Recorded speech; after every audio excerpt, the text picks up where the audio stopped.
तो स्टूडेंट्स, आज हम देखेंगे कि जेई मेंस के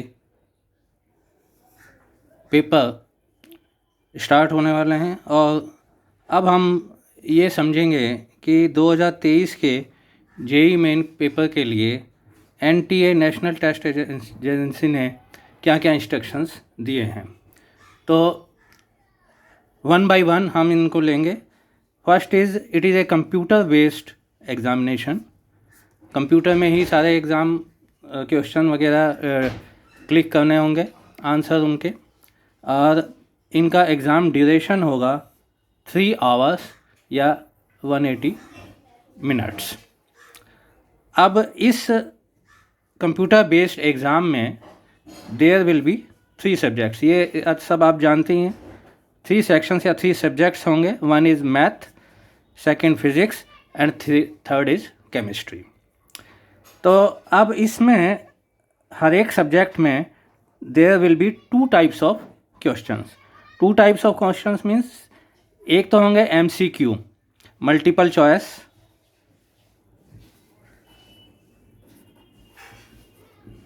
क्वेश्चंस।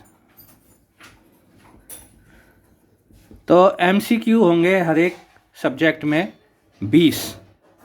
20 होंगे एमसीक्यू, और जिसमें न्यूमेरिकल्स बेस्ड क्वेश्चंस होंगे वो 10 होंगे, 10।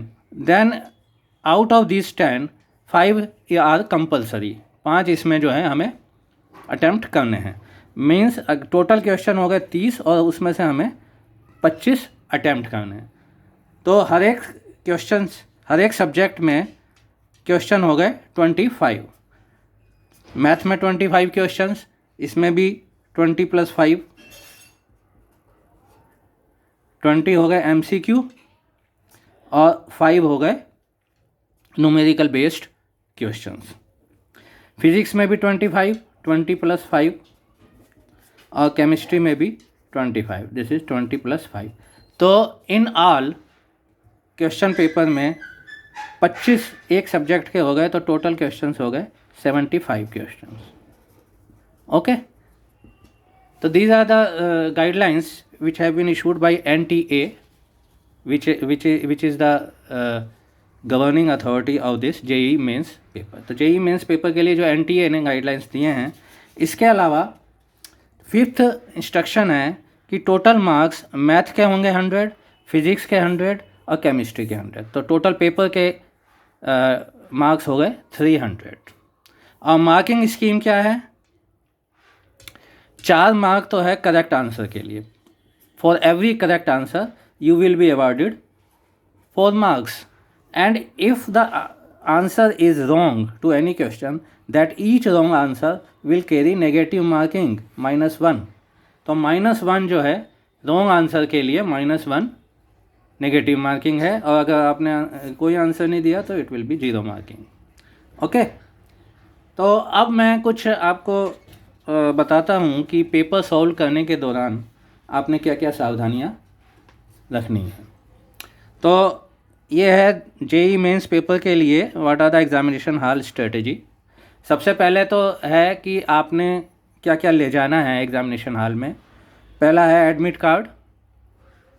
आई होप कि सबने एडमिट कार्ड अपना कल के लिए, जो कल का पेपर है उसके लिए निकाल लिया होगा।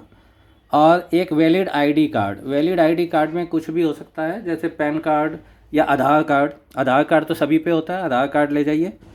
और एक पेन, फेस मास्क, कोविड के लिए फेस मास्क जो है। तो इस तरह से ये, और अगर आप पर्सन विद डिसेबिलिटीज़ हैं, PWD कैटेगरी में हैं, तो PWD का सर्टिफिकेट भी ले जाना होगा।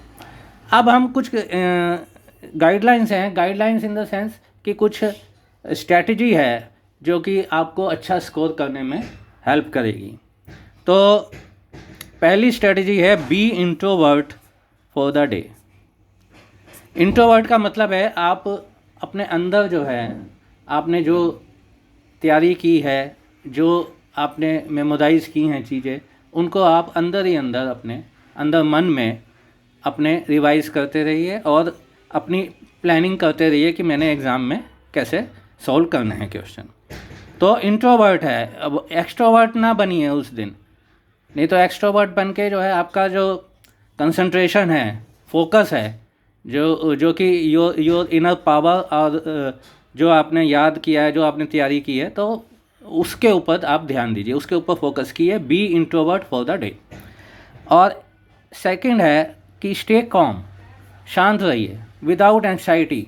कोई एंग्जाइटी हबड़ दबड़ करने की ज़रूरत नहीं है, काम रहिए, ठीक है। ये सेकंड है। हो सके तो आप थोड़ा सा मेडिटेशन कर लीजिए 5-7 मिनट, ताकि उससे कामनेस जो है आपको अचीव हो।